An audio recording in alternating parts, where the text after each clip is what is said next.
Obrigada, é um gosto muito grande. Eu assisti a grande parte da semana e, portanto, estive para trazer a apresentação sem título, mas depois resolvi pôr o título que tinha decidido, porque é para fazermos um exercício no final e vamos ver se funciona.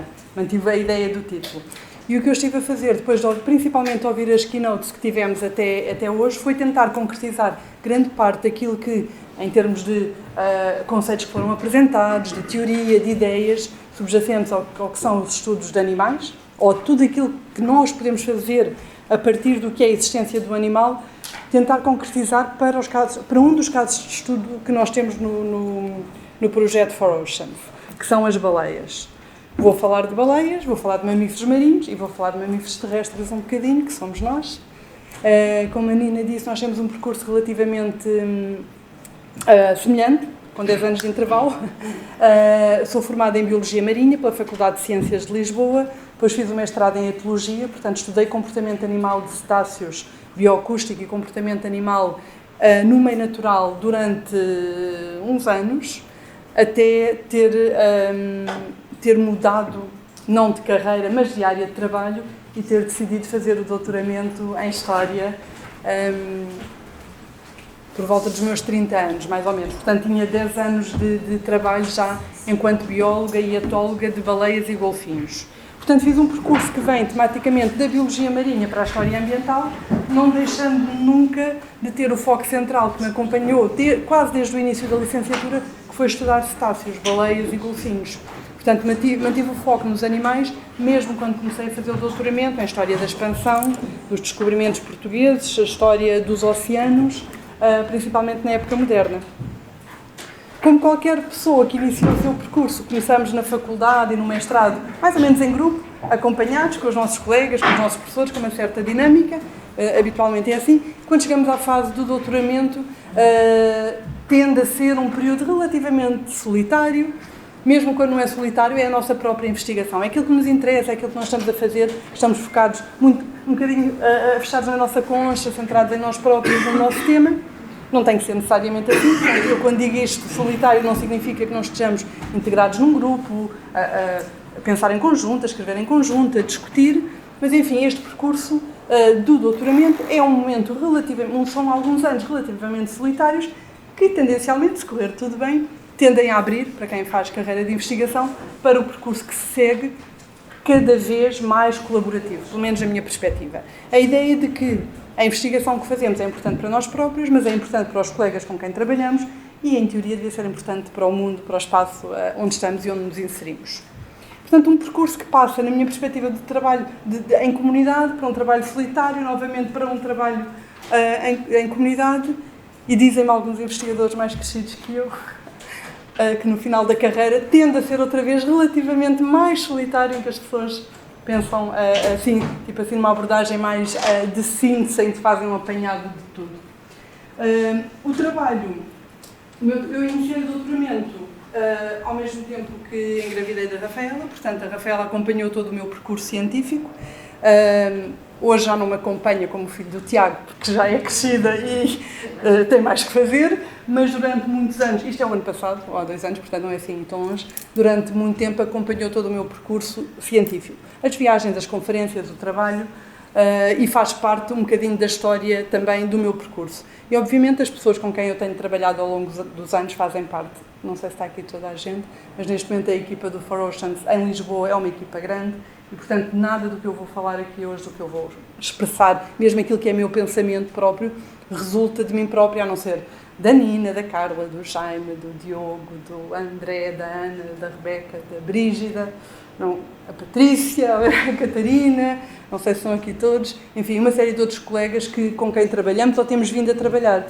Aquilo que nós fazemos, a forma como pensamos, as abordagens que fazemos, e numa área de pensamento, quando vamos um bocadinho mais para além do que é o trabalho empírico, de análise, de investigação de dados, aquilo que é o nosso pensamento resulta das conversas, dos encontros e da forma de ver de várias pessoas, seja porque concordamos, seja porque discordamos, seja como for, é um resultado conjunto.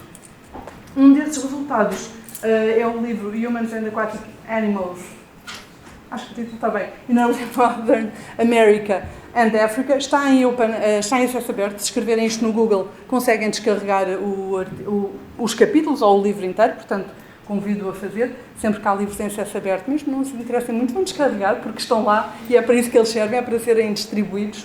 E este trabalho foi um trabalho de vários anos sobre manatins, que é uma das espécies, um dos grupos taxonómicos, os sirénios, são um dos grupos taxonómicos que eu trabalho, dos quais não vou falar hoje, mas que servem, tal como as baleias de que vou falar, servem muito bem para o paradigma, seja da história ambiental, seja da história dos animais ou dos estudos dos animais, porque englobam uma série de aspectos e de abordagens possíveis. Da história natural, da história dos ecossistemas, das populações, as simbologias, a história natural e as representações, os valores religiosos, míticos, mitológicos associados aos animais, as materialidades, enfim. O livro veio um bocadinho do meu doutoramento, resultou dos vários pós-doc que fiz, resultou de algumas estadias de investigação e, na verdade, eu publiquei-o já no início do projeto For Oceans, já com alguma investigação. Um livro em si, ou uma publicação deste género, também eu tenho vindo a aprender e isto eu acho que é algo que é útil para cada um de nós quando fazemos investigação nestas áreas em que as coisas parecem muito, não é? Vêm de muitos lados, têm muitas abordagens, têm muitos pontos de vista e potencialmente há muita informação para trabalhar. Um livro ou uma investigação nunca é um trabalho terminado e eu acho que também fica muito claro ao longo dos dias que tivemos aqui hoje e das várias conversas que fomos tendo. Portanto, é um produto, fecha, não significa que não continuemos a trabalhar e outras coisas possam surgir adiante para continuar a explorar as ideias e aquilo que nós expressamos. Eu acho que o livro resultou bem e, portanto, continuarei a fazer o trabalho que tenho estado a fazer, que é nesta lógica de ler livros, ir a bibliotecas, identificar fontes, ler livros, ler fontes, ler estudos, portanto, ler, mas também usar outras evidências da história do passado quando elas existem. Ler textos escritos, mas olhar muito para imagens, e vamos ter muitas imagens aqui hoje, observar os objetos, analisar os vestígios, os restos dos animais quando tal é possível. Portanto, na minha perspectiva, eu não faço trabalho laboratorial e, portanto, a genética, também já aqui falámos um bocadinho, pode ser uma abordagem complementar nos estudos de animais, a análise dos ossos propriamente, a osteologia, mas os museus de história natural ou as coleções de história natural, a forma como os objetos são apresentados e aquilo que eles significam ou significaram em determinados momentos, para mim também servem como fonte para as narrativas que eu pretendo estudar ou explicar. Portanto, coleções, museus, arquivos, bibliotecas e o espaço natural onde existem os animais. Neste caso, o oceano, ou as linhas de costa, ou a superfície ou abaixo da superfície, ou as praias, ou as ilhas, ou os estuários, o sítio onde os animais vivem, podem também fazer parte dos nossos elementos e das nossas fontes também. Se considerarmos que história pode ser desde ontem, um espaço ambiental recente da nossa contemporaneidade, faz parte. Ler. Nós passamos muito tempo a ler. Às vezes lemos coisas relativamente fáceis, outras vezes coisas relativamente difíceis e, como vos disse, a minha formação é em Biologia, eu não tive Paleografia, não aprendi a ler isto e, portanto, o trabalho em grupo faz não apenas quando temos que juntar pessoas de diferentes áreas disciplinares e isso eu junto um bocadinho em mim, porque consigo aprender coisas que vêm da biologia ou do comportamento dos animais, das espécies e juntar às metodologias da história, mas mesmo quando trabalhamos dentro de uma área disciplinar não temos todas as mesmas competências, não temos necessariamente que ter, uns mais do que outros. São mais polivalentes, mais poliglotas, por exemplo, há pessoas que leem muitas línguas, há outras que não. Socorrer-nos de colegas que conseguem complementar aquilo que são as nossas competências é muito importante e é isto quando eu digo trabalhar em grupo. Significa que às vezes umas pessoas podem contribuir um bocadinho, outras podem contribuir mais e no conjunto podemos ter uma visão muito mais global, muito mais integrada daquilo que fazemos. Porquê é que eu insisto muito nisto? Como vocês vão ver, eu tentei fazer a apresentação mais transversal a todos os temas que nós podemos abordar sobre baleias, que são infinitos na minha perspectiva, mas isto só é possível exatamente quando bebemos o contributo de várias pessoas e, na verdade, o trabalho de várias pessoas. Nós trabalhamos, eu trabalho e a equipa aqui em conjunto trabalha muito assente na história ambiental, do ponto de vista das metodologias da história ambiental. Tentar perceber o que é que o passado da presença humana, da existência humana, da interação humana com os espaços naturais e com os animais e com os recursos e com as espécies nos diz. O que é que podemos extrair dessa informação? Lemos fontes escritas por pessoas, para pessoas, como disse a Regina muito bem, não é? O trabalho é feito de pessoas para pessoas, mas conseguimos extrair informação sobre não humanos, sobre outros animais. E, portanto, fazemos de uma forma também muito interdisciplinar ou multidisciplinar, cruzando aspectos culturais, aspectos temporais e geográficos, em alguns casos desfazendo um bocadinho aquilo que são os limites das cronologias que nós aprendemos em história e no método histórico. Portanto, eu falo muito de época moderna. A época moderna é o meu período, digamos assim, mas a minha época moderna pode... Eu não disse isto. A minha época moderna pode começar lá bem atrás, na época medieval, e pode chegar cá bem à frente, aos dias de hoje. Portanto, é só ali um foco, digamos, o espaço onde nos centramos e onde efetivamente estão a maioria das fontes às quais recorremos, mas o olhar é muito transversal também cronologicamente. Porque muito daquilo que tentamos explicar e perceber são padrões de grande temporalidade que ocorrem ou de forma semelhante ou de forma diferente, mas que ocorrem estas relações ao longo do tempo.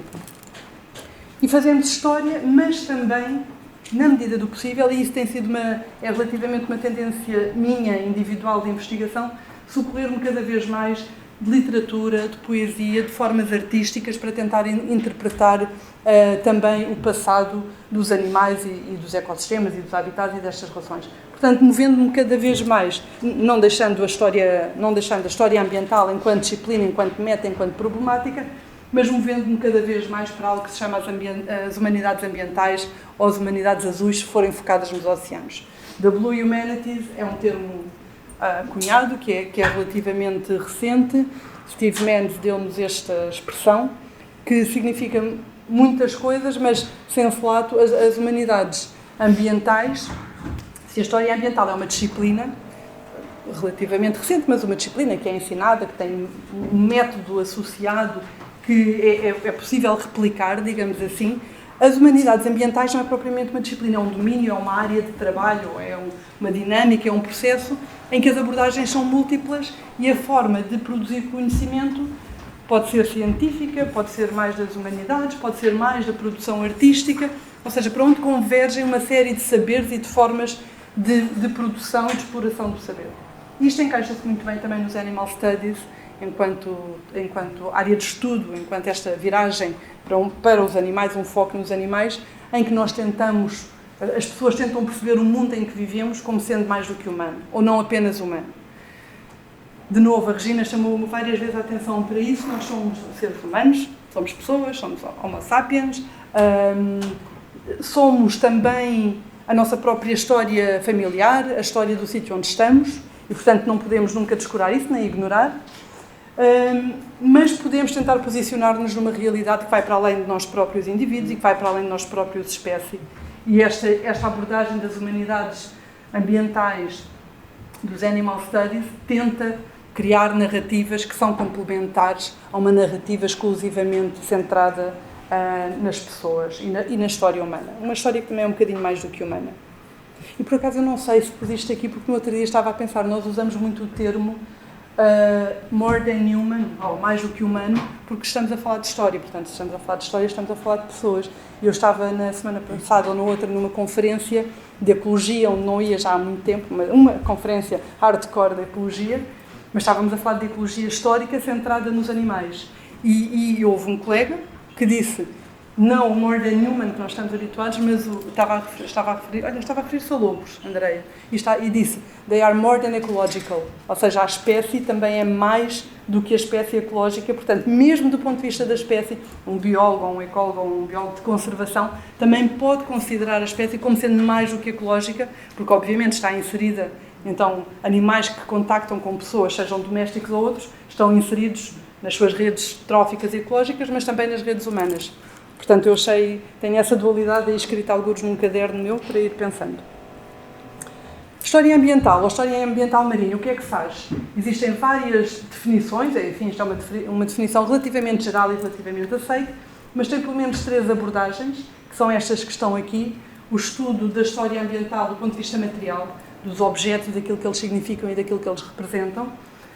Uma história ambiental que é mais política ou relacionada com policy making, com gestão, com conservação, ou uma história ambiental associada a uma história intelectual ou cultural, na qual nós incluímos também a história da ciência ou a história da história natural, que é um bocadinho aquilo que nós fazemos.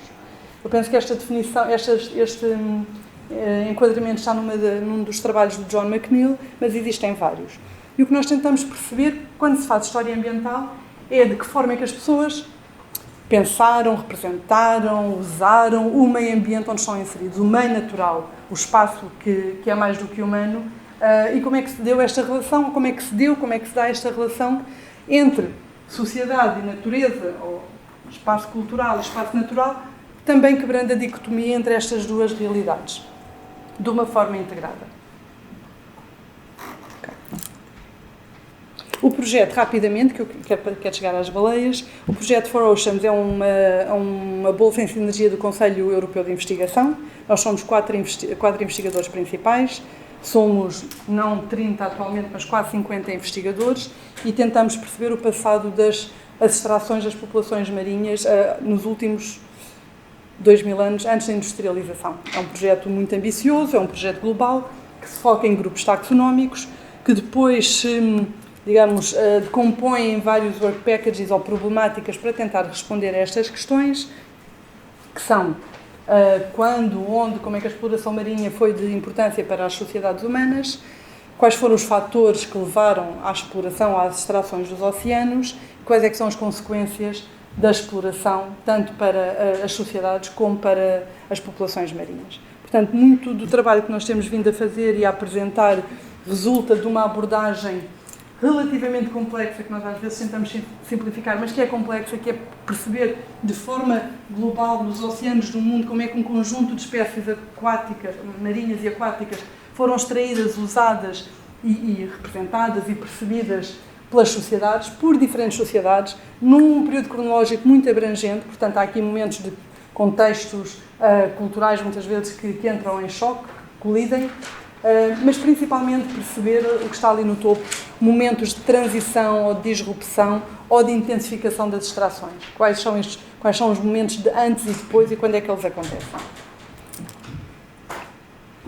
Nós compilamos fontes, como vos estava a dizer, tentamos que aquilo que nós fazemos esteja em acesso aberto, na medida do possível, não apenas as publicações, mas desde uma fase inicial. Trabalhamos em bases de dados relativamente simples, em ficheiros Excel, que são partilhados pela equipa e que acumulam informação já desde o meu doutoramento. Portanto, temos muito mais de 10 anos de dados que estão a ser compilados, e o que fazemos é tentar, que é algo que também importa nesta sala, hoje, em particular, somos só falantes de português, tentamos, na medida do possível, compensar aquilo que é um desvio da historiografia para o mundo anglo-saxónico, que é garantir que a produção em português, em espanhol, nós não fazemos muito francês, portanto, português e espanhol vamos focar no que sabemos,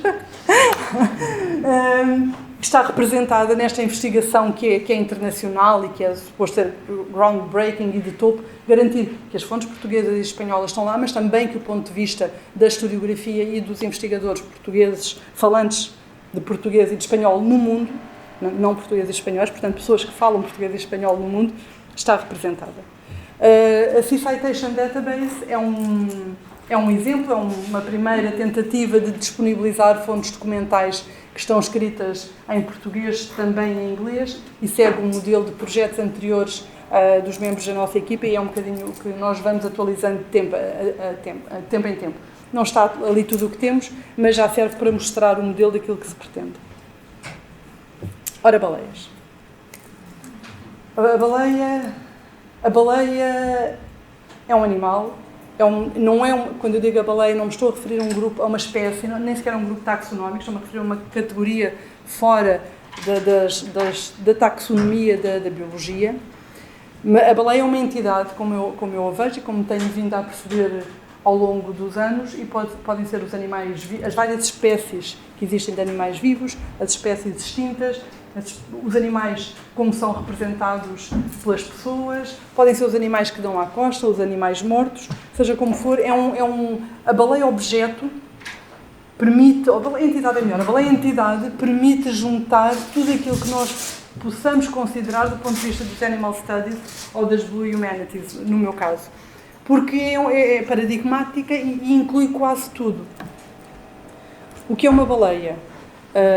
Tem sido considerada, ou tem sido dita ao longo do tempo como o grande monstro marinho, o Leviatã.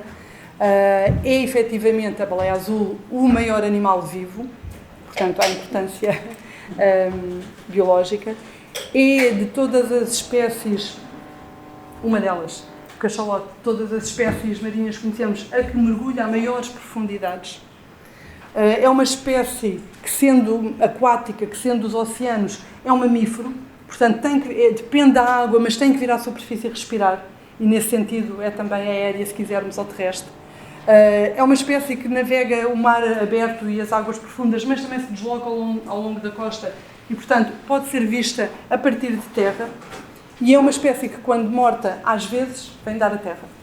E, portanto, conecta, relaciona a água com os outros meios e relaciona o ambiente aquático com o ambiente terrestre em muitas medidas. E ao longo da história tem sido descrita como a baleia, como abundante, grande, monstruosa, valiosa, impressionante, desconhecida, algo que vai desaparecer, e pelas pessoas tem sido caçada, tem sido utilizada, tem sido venerada, tem sido mantida, tem sido odiada, tem sido recordada, tem sido estudada. E estas palavras que estão aqui não são por acaso, são as palavras que saem da análise da nossa base de dados na história.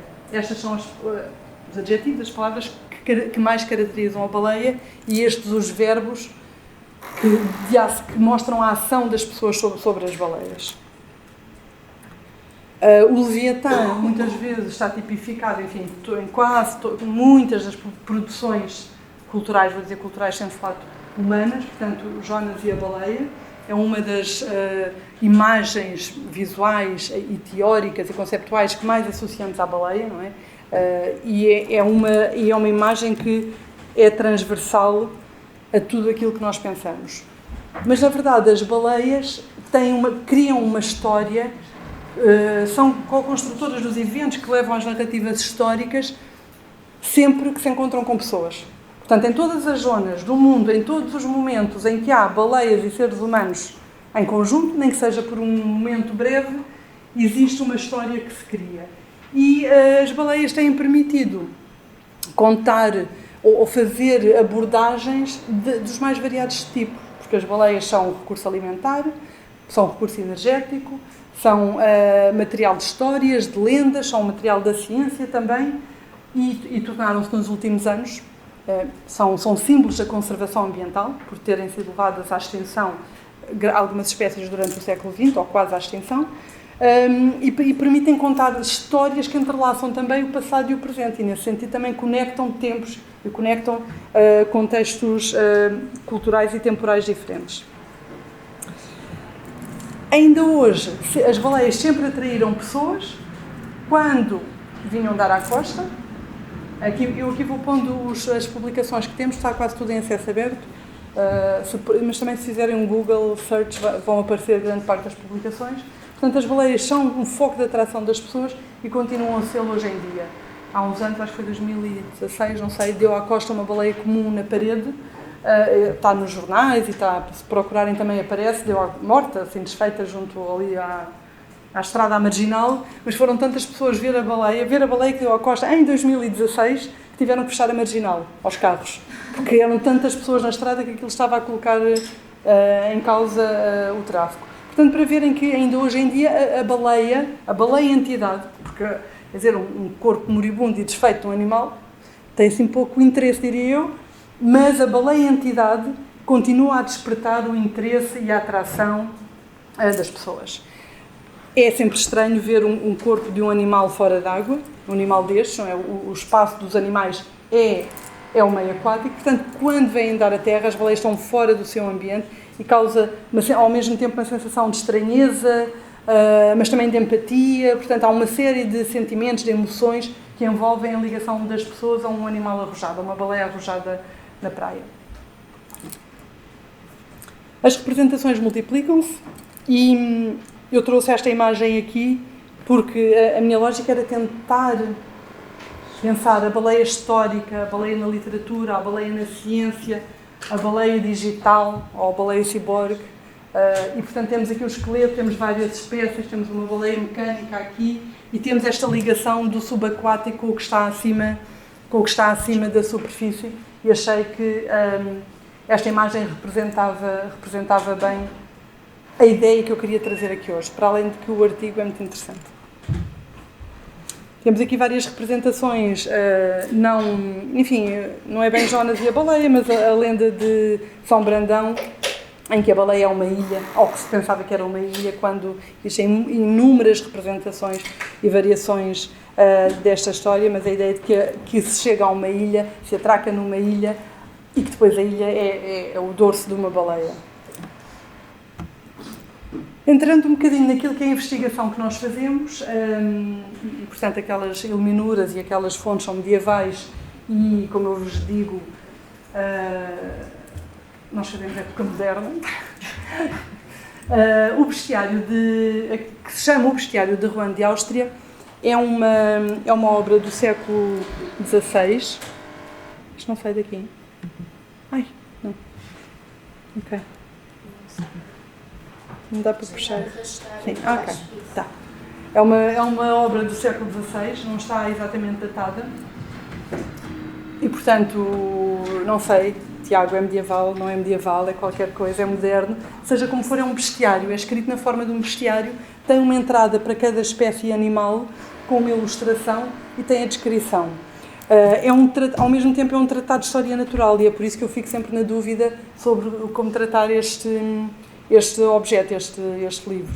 Os bestiários são manuscritos medievais que normalmente podem ter plantas, animais, produtos, objetos. Normalmente é atribuído a cada uma destas entradas nos bestiários um valor moralizante ou um valor simbólico. Tem um simbolismo associado, que é descrito quando se descreve o animal, ou o produto, ou o objeto, ou seja o que for. Que não é o caso. Os exemplos que eu trago aqui são umas imagens ilustradas do Ordo Sanitatis, de 1491, é um incunábulo maravilhoso, que sim é um bestiário tipo, com entradas de animais, de plantas e objetos, e artes de pesca, de agricultura, de produção de remédios, com estas características próprias, mas o bestiário de Rouen de Áustria não tem este caráter moralizante ou simbólico, ou seja, ele é relativamente descritivo da espécie que está a representar. E nesse sentido, embora tenha animais fantásticos, tem sereias, tem monstros, estes são descritos como se fosse um tratado de história natural, com as características do animal, onde é que ele ocorre e por aí adiante. E, portanto, está muito mal estudado, não é muito conhecido, isto encontra-se aqui talvez numa passagem entre o que é um bestiário tipo e o que virá a ser um tratado de história natural. É muito interessante, eu gosto bastante porque quando comecei a trabalhar este bestiário não tínhamos tido acesso, não conhecíamos o que eu vos vou mostrar a seguir, portanto não havia informação para a história natural dos peixes e das baleias, para a história da ictiologia para Portugal, e isto representa uma produção para a Península Ibérica. Está escrito em castelhano e dá alguma informação para a região. Deixem-me só avançar aqui rapidamente, só para vos mostrar. Tem várias entradas, uma das quais, das que nos interessam, é um conjunto para peixes, para aves, para animais e para monstros. Portanto, separa os monstros dos outros animais, o que em si também é significativo. E depois também tem aqui uma parte moralizante, mas que está destacada dos animais, não associa as partes mais moralizantes aos animais. E tem estas entradas que são típicas depois dos tratados de história natural do Renascimento.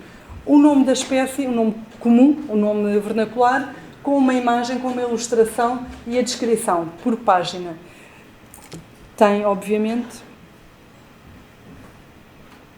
coisas que eu não sei o que são. Então, quero dizer, esta atrás, isto é uma raia, enfim, conseguimos chegar lá, pela descrição.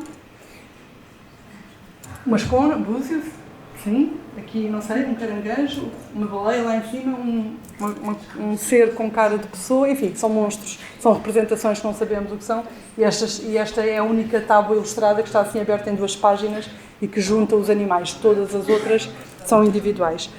Tem uma entrada para baleias. A baleia é um pescado de grande grandeza, cria-se no mar Atlântico, por aí adiante. Enfim, faz delas azeites e na Galícia se usam para alumiar, por aí adiante. Tem a entrada da baleia, como seria típico e comum, tem esta representação da baleia, esta é a ilustração da baleia, que é exatamente igual a uma representação na Tábua dos Monstros Marinhos, na cosmografia de Munster, e isto é algo que na história natural nós vamos ver muito. Não só o texto, a informação descritiva é repetida, é copiada, acrescentada ou não, como as representações iconográficas nos dão informação, por exemplo, de quem leu quem ou de quem seguiu que autor. Isto é parte do trabalho que estamos a fazer também. Para além das fontes, como eu estava a dizer, para além das fontes documentais, nós colocamos sempre a par a iconografia, que nos acrescenta informação. Isto é parte do trabalho que a Nina tem estado a fazer sobre a baleação no Brasil e a iconografia, não sendo abundante quando existe, é informativa e é útil para complementar as fontes documentais. E como eu vos estava a dizer, a materialidade, aquilo que significam os objetos, mas também aquilo que nós podemos extrair deles, também nos acrescenta informação. Esta forma de compilar informação, quando uma fonte única pode não ser... Quer dizer, nós podemos sempre trabalhar numa fonte única, um autor único, um tema único. Na nossa abordagem, que é mais abrangente, é mais interessante acrescentar, digamos, camadas de informação para tentar escrever uma narrativa mais alargada. E o que estamos a fazer aqui, entre a mostrar e fazer fotogrametria, quando tal é permitido, a ossos ou objetos, faz parte do trabalho que fazemos. A Joana e a Brígida ali a fotografarem um osso que vocês talvez vejam amanhã. Certo? Ou se não este, outro osso. Isto é a Anatoguia da Baleia e é a coleção da Câmara Municipal de Peniche de ossos de baleia. Portanto, o que é que se passa nos últimos anos, que já é prévio ao início do projeto, mas que o projeto tem permitido alavancar e trabalhar com mais cuidado? Uma série de fontes manuscritas, não conhecidas e não publicadas, fontes inéditas, têm começado a ser descobertas. Isso tem-nos permitido um olhar diferente, não necessariamente sobre a baleia, porque aquilo se calhar não muda propriamente a forma como nós já interpretávamos a baleia medieval e moderna, mas a forma como nós passamos a conhecer a história natural em Portugal e como é que se faz uma história destes animais na época moderna. E tem sido parte do nosso trabalho a analisar e retirar informação de uma série de obras. Este é o trabalho que a Patrícia está a fazer, de compilação das fontes para a história da ictiologia ou para a história da história natural ou da história dos oceanos em Portugal, e tentamos retirar informação destas obras que nós não conhecíamos. Esta é uma chamada Uma História Natural de Portugal, de meados do século XVI, escrita em alemão, estava num arquivo na Alemanha, em alemão antigo, e portanto está a ser trabalhada pelos nossos colegas do CIUCT, pelo Henrique Leitão e colegas, e eles já transcreveram e publicaram, está também disponível para quem tiver interesse em ver, e descreve as espécies de Portugal. E isso é interessante e é uma novidade. E monstros marinhos também. Existe uma série, eu vou passar rapidamente, existe uma série de outras publicações, de outras fontes que temos encontrado nos arquivos que não conhecíamos, não significa que não fossem conhecidos de outros, mas nós não conhecíamos e não estavam a ser utilizadas nesta perspectiva de contribuir para uma história natural das baleias. Fontes que são completas e são densas e são muito interessantes, páginas soltas e fontes dispersas. Isto é uma lista de um dicionário de português para latim, mas que só encontramos, como é que é? Entre o M e o T, parece-me que é isto, não é? Portanto, só temos uma parte deste dicionário, não temos o resto. Qualquer informação que possamos acrescentar é importante. Um colega nosso francês contactou-nos há uns anos porque tem em sua posse, comprou um manuscrito inédito, uma obra que não se conhecia, chamada Pichelégio Lusitano, que se pensa que seja pré-terremoto, pós-arrojamento de uma baleia que vamos falar, portanto não está datado, de Domingos Franco Quaresma, que se chama A Nova, Exata, Natural e Medicinal Notícia dos Nomes e Qualidades dos Peixes que se pescam nos mares e rios da costa de Portugal. É pré-Linneu, não tem classificação de Linneu, mas é um tratado de história natural que tem as entradas das espécies de peixes detalhadas para a costa de Portugal, os seus usos, formas de pescar, às vezes até a indicação de quando é que ocorrem ou não. Interessa-nos bastante por esse motivo, interessa-nos bastante porque a única ilustração que tem é de uma baleia. Provavelmente, já vos vou mostrar a seguir, a baleia que arrojou, que arrojou em Cacilhas, em Lisboa, no Tejo, em 1723, e que foi noticiada e foi muito descrita, falada, escrita. Tem uma entrada para a estranha e notável figura de um peixe que saiu na praia desta península e de outros mais, um arrojamento em Peniche, e depois tem uma entrada para a própria figura do peixe a que chamam sombreiro e que naufragou no Pontal de Cacilhas. Este é um trabalho que estamos a fazer em conjunto, a transcrever o texto, não está na nossa posse, não nos pertence, mas o colega digitalizou todo e estamos a trabalhar em conjunto para ter acesso. A Patrícia está a comparar para ver o que é que surgem evidências de evolução de conhecimento, os índices e a informação das espécies nas várias obras que temos. A baleia é particularmente relevante nesta história por ter sido descrita, ter sido desenhada e ter sido disseminada não apenas em Portugal, mas na Europa. Trouxeram, com grande trabalho, para a praia da Ribeira das Naus, um peixe que tinha entrado neste rio, cuja espécie se desconhece, entendendo umas pessoas que é baleia, outras que é sombreiro e por aí adiante. Não só tem uma ilustração, isto é uma gravura, é uma xilogravura, que depois é copiada, que tem a forma do animal, provavelmente uma baleia comum, como tem medidas e tem descrição da espécie. Da espécie não, do indivíduo. Estão a ver a xilogravura aqui representada, duplicada em espelho quando é reproduzida noutras publicações, e a história também. Foi a primeira vez que acho que a Carla Vieira nos trouxe uma notícia de baleia assim, do nada, quando estava já há muitos anos, que encontrou isto, não sei, na British Library, talvez, não sei. Na Royal Society. Na Royal Society, pronto, mesmo na Royal Society of London, e que é uma notícia que é levada à Royal Society exatamente sobre a baleia que deu à costa. Existe uma série de poemas coevos, achamos nós, daquele momento, que descrevem o mesmo arrojamento. Portanto, este arrojamento desta baleia deve ter sido assim, uma coisa estrondosa, espantosa, nunca vista em Lisboa, que levou muitas pessoas a ver a baleia e levou pessoas de diferentes origens e com diferentes interesses a escrever e a representá-la, e a história tem uma repercussão no momento, na época, que continua a ter também daí em diante. Eu vou ler só o início porque está muito giro. Correndo vai pela posta, hoje todo Portugal, a ver a bicha real Dona Baleia da Costa. Porém, como o povo gosta da novidade, há de querer, que há de tornar a ver no dia que se partir. E conforme há de ir, pela posta há de correr. A posta aqui achamos que é a costa. Este é um manuscrito não publicado também, que eu encontrei na Academia das Ciências de Lisboa. Portanto, de vez em quando aparecem assim coisas. Ao longo dos anos lemos coisas e surgem coisas que nunca tínhamos lido antes e que, entretanto, também já publicámos. E existem uma série de outros poemas que nos têm surgido agora nesta investigação que fazemos. Vou passar rapidamente, mas a ideia é que a baleia é relevante pela sua corporalidade, pela sua fisicalidade, mas também pelo simbolismo que tem associado. Esta é outra notícia de um peixe grande que deu à costa, no Tejo, em janeiro de 1724. Portanto, achamos que não é uma baleia, mas talvez um tubarão, não se sabe muito bem. Mas, enfim, existem várias evidências destes animais a darem à costa, serem relevantes e serem guardados enquanto memória nas produções humanas. Deixem-me passar rapidamente.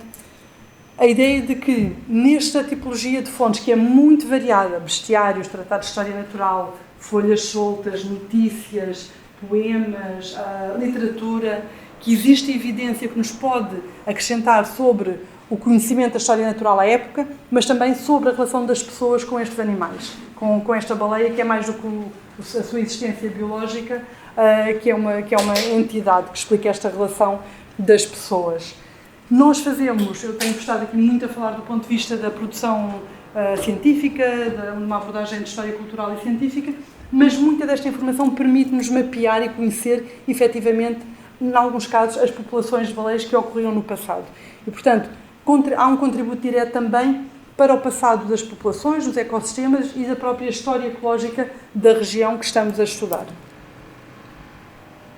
Rapidamente, só para vos mostrar também, isto é um cachalote que deu à Costa, que aparece em várias obras, umas sequenciais às outras. A ideia de que a imagem, mesmo quando é mais diferente do que a original, é copiada e a informação também é copiada dos autores para outros. E aqui, só para... não se vê. Eu digo-vos. O que é que eu fiz? Mapeei... Isto são baleiazinhas aqui. Bem, estão ali baleias. Mapeei no mapa da época, do século XVI, os locais de ocorrência de arrojamentos que eu conhecia à altura, que isto está naquele capítulo de livro, também está em acesso aberto, sobre a Dona Baleia da Costa. Eu acho que daí depois a Nina vos vai dar as referências bibliográficas, não é? Mas os links encontram-se facilmente. Isto não é para verem, era aquilo que eu vos estava a dizer, o trabalho que a Patrícia está a fazer de compilar os nomes comuns de espécies de peixes, não apenas baleias, nas várias produções científicas ou com um caráter potencialmente científico, pelo menos no nosso olhar hoje em dia, para tentar caracterizar a realidade ecológica e ictiológica de Portugal continental e de outras regiões. E fazer também esta lógica que é tentar montar uma cronologia de transmissão de informação e de conhecimento. Ou seja, mapeamos ali as datas das produções e tentamos ver qual é o evoluir, seja do número de espécies que são descritas, ou da variedade de espécies, ou do conteúdo, da forma como essas espécies são descritas. Isso dá-nos informação que é particularmente relevante no momento ainda pré-classificação, pré-Linneu e o sistema de organização, digamos, um mundo natural, que nos é importante para perceber como é que as pessoas, neste caso naturalistas, entre aspas, pessoas que conheciam o mundo natural ou se interessavam pelo mundo natural, percebiam e descreviam estes animais e estas realidades. A baleia histórica, de onde viemos, a baleia que é caçada, que é transversal também à história. Trazer-vos aqui uns quantos slides que resultam do trabalho da Nina. Enfim, a história da baleação e da caça das baleias é uma área muito conhecida, que é muito trabalhada, é particularmente relevante também para a realidade portuguesa desde a época medieval, porque está mal conhecida, está mal trabalhada, existe pouca evidência histórica, e nós temos feito algum trabalho nesse domínio, e a Nina está a tentar compilar, está a tentar montar uma história global da baleação portuguesa, estou a pôr entre aspas, Nina, porque ela não gosta, portanto, ou pelo menos dos espaços de influência portuguesa no mundo, também numa perspectiva bastante global, tentando compilar evidência documental, material e outra. Sim. Será que os ossos mexem? Não mexem, pronto. Só para vos dar aqui uma ideia também encontram as publicações da Nina online, mapear as capturas ao longo do tempo é importante para mostrar picos, se for o caso que acontece, de capturas, ou eventualmente, se não de capturas, pelo menos picos de informação nas fontes, que é aquilo que nós temos como base para a investigação que fazemos, e permite numa lógica comparativa, ter uma abordagem global, que nos permite ver, por exemplo, tipos de caça, os métodos de caça, como é que evoluem ou não, ou como é que se fazem em determinadas regiões, as espécies-alvo, podem mudar ou não em determinada região, e também ter um panorama global do que se passava nesta atividade. E depois o que a Nina fez, aqui vocês veem, no anterior vocês veem as várias espécies em várias regiões ao longo do tempo, Madeira, Portugal, São Tomé, Moçambique, portanto os espaços de Império Português, de colonização portuguesa, de influência portuguesa, como quisermos, as várias espécies nesta cronologia longa, e a Nina mapeou aqui momentos históricos que podem, e para além dos ecológicos, porque pode haver aspectos ecológicos que condicionam, de abundância ou não de espécies, que condicionam as capturas, mas momentos ao longo da história que têm influência ou não. Desenvolvimento de tecnologia, aspectos sociais e políticos, enfim, uma série. Isto é o trabalho que a Nina está a fazer agora e que também vos pode falar um bocadinho. Porquê é que isto é relevante? Quando nós queremos fazer uma história global e perceber estas dinâmicas, nós temos aqui a evidência empírica, ou aquilo que os dados nos mostram, e podemos tentar, na medida do possível, comparar com outras realidades, outras publicações. Isto é um trabalho feito sobre a modelação das capturas de baleia franca do sul, austral, sim, e de que forma é que a caça, as extrações. Portanto, aqui o que temos, isto é coincidente com os dados da Nina, aqui um pico de informação, aqui não há. Este pico de informação de capturas, de extração do ambiente marinho, corresponde a um decréscimo da população. A linha de cima é a abundância ou a disponibilidade de indivíduos na população natural. E, obviamente, estão inversamente correlacionados. Quando se extrai abundantemente animais de uma determinada população, a sua abundância diminui. Isto tem aspectos conservacionistas muito importantes e de gestão das populações naturais muito relevantes. Vou passar isto à frente para vos mostrar aqui este. Grande parte daquilo que nós discutimos, e de novo, época moderna, tem implicações até ao momento atual.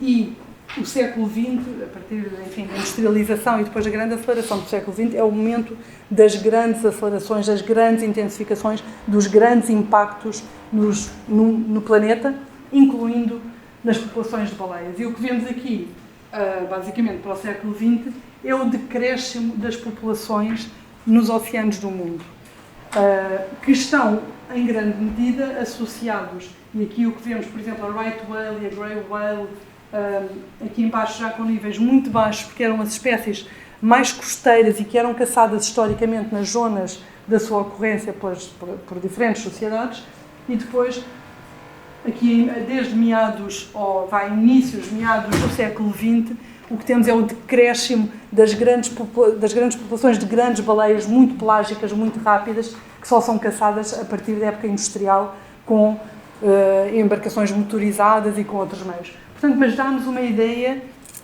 não só do impacto e da intensificação do século XX, como da continuidade, e portanto faltaria aqui o resto do gráfico, da continuidade de uma atividade que tem, em muitos casos, séculos de duração. E o que temos aqui é mapeado também mais ou menos para o mesmo período, eu acho muita piada esta legenda, onde os baleeiros encontraram baleias, os locais de encontro entre pessoas e baleias, portanto, o mundo inteiro onde existiam baleias, existiam baleeiros. Portanto, o recurso, a espécie-alvo, era algo que está sempre na cabeça de quem procura estes animais. Deixem-me ver uma coisa, porque já são 11, eu vou passar um bocadinho à frente e depois podemos falar durante o resto da manhã. Desculpem, porque eu quero falar de um aspecto.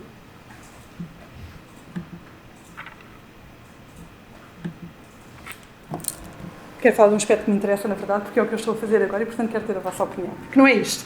Isto é, portanto, a baleia histórica e a baleia científica, a baleia recurso, a baleia caçada, a baleia na literatura, ou a baleia literária, ou na poesia, como lhe quiserem chamar. E isto resulta de quê? Quando eu falo em humanidades ambientais, e alguém ontem, já não lembro quem é que nos dizia que nós precisamos... Foi o Rick que falou, tenho a impressão, nós precisamos dos contributos e dos conhecimentos dos colegas, dos estudos literários. Nós lemos, todos nós, enfim, lemos literatura, imagino eu, romances, poesia, e, portanto, sabemos pensar e analisar e interpretar, mas nem todos temos os métodos propriamente dos estudos literários. Ora, eu gosto de ler, leio bastante, e é muito fácil, quando a nossa atenção está durante muitos anos focada num determinado animal, encontrar esses animais onde quer que vamos, nos espaços naturais onde vamos, nas cidades por onde passamos, obviamente na cultura popular, na música, no cinema, mas obviamente na literatura e na poesia. E nos últimos anos eu tenho vindo a compilar, e é nisso que eu estou agora a trabalhar, tenho vindo a compilar informação de literatura, portanto isto não é informação científica, são livros, romances, ensaios, portanto, escrita livre, sobre baleias e aquilo que as baleias significam para as pessoas ou como as pessoas as interpretam hoje em dia. Temos aqui duas passagens, é impressionante a quantidade de livros, estou a falar romances, literatura, livros sobre arrojamentos, em que a baleia representa ou a salvação do fim do mundo, ou a baleia representa o apocalipse. Enfim, existem tantas representações da baleia nesse sentido que eu acho que vale a pena explorar. Portanto, na literatura, a baleia é muitas vezes, ou quase sempre, o objeto ou o sujeito da história. Pode ser um elemento, uma personagem, digamos assim, que faz parte da história que se conta. Moby Dick, obviamente, mas tantas outras, até Luís Sepúlveda. Embora Luís Sepúlveda aqui conte a história de baleias e sobre baleias, e no seu último livro conte a partir do ponto de vista da baleia. Portanto, a baleia não é apenas sujeito, como é nesta obra pequenina e brilhante de Paul Gauguin, que eu aconselho toda a gente a ir comprar já a seguir, e que lê durante o fim de semana. Mas a baleia muitas vezes é a narradora ou o narrador da história, ou seja, a baleia posiciona-se, os escritores, as pessoas que escrevem, posicionam a baleia como um narrador que conta a realidade humana e que vê o mundo a partir da sua própria perspectiva. Ou seja, a ideia de nos colocarmos mesmo no animal e o animal nos dar essa visão. Aconselho este livro também para quem faz ou gosta de estudos de animais, Beasts Royals, do Patrick O'Brian. O Patrick O'Brian é um escritor muito famoso, escreveu Master and Commander, montes de coisas sobre navegação e navios e coisas e pessoas e homens e tal. Mas tem esta obra também, só conheço em inglês, pequenina, absolutamente brilhante, com 12 entradas de 12 animais diferentes, em que os animais é que contam a história das pessoas, daquilo que está a acontecer à sua volta. E é uma abordagem, na minha opinião, muitíssimo interessante. Portanto, são 12 contos de aventuras dos animais. Com as pessoas, obviamente, mas dos animais. Portanto, existem muitas obras em que a baleia é contada a partir de si própria. No PS da mulher de Porto Pinho, uma baleia vê os homens. Ou seja, como é que uma baleia vê os homens nos Açores? E a história o livro é sobre o Porto Pinho, tem, enfim, é um romance, depois tem outras entradas diferentes, e no fim tem 3 páginas em que António Tabucchi descreve como a baleia vê os homens. A passagem é toda muito boa, mas esta eu gosto bastante. Sempre estão atarefados e com longas barbatanas que agitam com frequência. E como são pouco redondos, os homens, as pessoas, sem a majestosidade das formas acabadas e suficientes, mas com uma pequena cabeça móvel, onde parece concentrar-se toda a sua estranha vida. Chegam deslizando sobre o mar, mas não nadam, quase como se fossem pássaros, e infligem a morte com fragilidade e graciosa ferocidade. Permanecem longo tempo em silêncio, mas depois entre eles gritam com fúria repentina, com um amontoado de sons que quase não varia e aos quais falta a perfeição dos nossos sons essenciais: chamamento, amor, pranto de luto.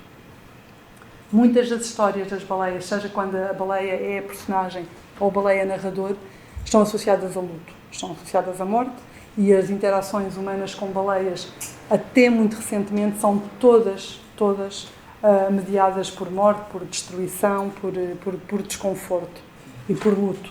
E isso também é muito importante hoje em dia, como é que falamos em narrativas de esperança num planeta ou numa sociedade a fazer muitos lutos ao mesmo tempo. E isto agora é a minha nova incursão. A baleia digital, a baleia pós-moderna, humanista, o que vocês quiserem. Esta chama-se The Digital Orca. Isto que está aqui, que estão a ver, é uma escultura em Vancouver e que representa um mundo como ele pode ser visto em pixels, é assim que se diz. Portanto, quando nós vemos um mundo em pixels, ele é digital, mas também é desfocado aos nossos olhos. Portanto, se for muito pixelizado, se for muito aberto, não conseguimos ver bem o que estamos a ver, vemos formas e não compreendemos. E a ideia da escultura tem sido muito... é contestada, há quem gosta, há quem não gosta, enfim... mas a ideia do escultor, do artista, era pensar, trazer um mundo que está distante para a realidade próxima, e trazendo para a realidade próxima, que é tirar a orca do meio aquático para a terra, mas também trazer para a realidade digital, que é o que nós vivemos hoje em dia. Há quem diga que seja só bizarro e feio e fora de sítio, e que, enfim, como qualquer obra artística, tem estas características. A minha ideia é pensar a baleia digital. Nesta lógica de baleia-entidade, como é que pensamos a baleia no mundo digital em que vivemos, em que muito daquilo que nós fazemos só vai sobreviver graças à digitalização, seja em que mecanismos for, embora continue a haver pessoas que dizem que só o papel é que sobrevive. Mas a nossa forma atual de conhecer os animais e o conhecimento científico tem-se desenvolvido na última década graças ao desenvolvimento tecnológico. O que estamos a ver aqui é um drone a lançar um tag para marcar uma baleia, que normalmente isto fazia-se com um arco ou uma espingarda, em que se marcam os animais e fica um sensor que dá informação sobre o local, o mergulho, as condições da água, os movimentos, ou seja, é um pequeno computador que acumula informação, e agora são muitas vezes lançadas por drone, para não falhar, e que nos permitem, os drones, entre outras coisas, ou seja, a vista de cima, a vista digital e tecnológica permite ver algo que nós nunca conseguimos ver. Nunca se consegue ver uma baleia, os nossos olhos não conseguem ver uma baleia azul na sua totalidade. O que vemos é sempre uma percentagem do corpo do animal, digamos assim. E consegue-se acumular uma informação gigantesca de dados. E o que é que se faz com esses dados? Para que é que eles servem? É uma nova forma de nos apropriar, de caçarmos baleias? É uma forma de apropriação do corpo das baleias? É esta a ideia que eu tenho estado a pensar nos últimos tempos. Isto é uma baleia a decompor-se em profundidade. Como eu vos disse, as baleias, quando morrem, muitas vezes vêm dar à terra, mas na maior parte das vezes não, afundam. E, portanto, quando afundam, chegam ao fundo do oceano, seja ele qual for, e decompõem-se. Chama-se isto em inglês da whale fall, e enquanto o fenómeno biológico tem vindo a ser estudado, mas muito recentemente, porque isto só é possível a partir do momento que temos máquinas e tecnologia que vai a águas profundas filmar isto. De novo, o que é que este mundo digital, se quisermos, ou tecnológico, nos acrescenta sobre o corpo ou não corpo das baleias? A ideia de que as baleias são, e isto pode ser transversal ao tempo e à história, as baleias são máquinas do tempo, são naves espaciais. As baleias, na sua interpretação mais lata, são perfeitos extraterrestres, são fora deste mundo. Quem já teve a oportunidade de estar no mesmo espaço físico que uma baleia tem uma sensação grande, ao mesmo tempo, é tal e qual como disse há pouco, de estranheza e de empatia, porque há um certo relacionar, mas é muito estranho.